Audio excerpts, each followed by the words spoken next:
there. We're gonna call you. Lily Elba was an extraordinary woman who lived in the early 20th century, and she was born Einar Wegener, and she became perhaps the first woman to transition and undergo gender confirmation surgery.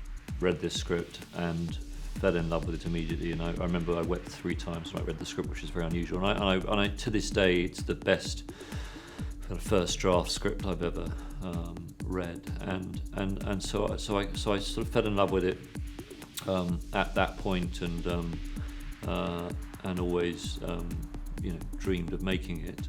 The agency of transformation is this incredible force of love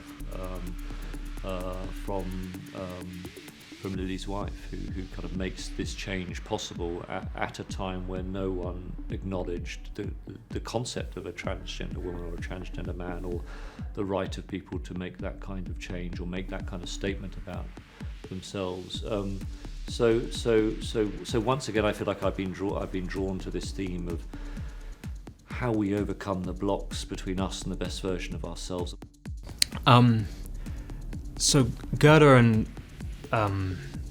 was a formidable woman, again living in the early 20th century.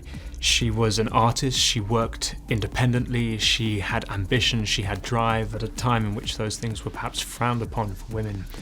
And she had great love for Lily, who was then living as Einar Wegener. And one of the extraordinary things about this story for me is the profundity of love. What an extraordinary thing it can be, how it is not defined by gender, by sexuality, by race, by religion, by anything. It's something other, it's about the soul. And at its core, the Danish Girl is an incredibly unique and beautiful love story. Who made me possible?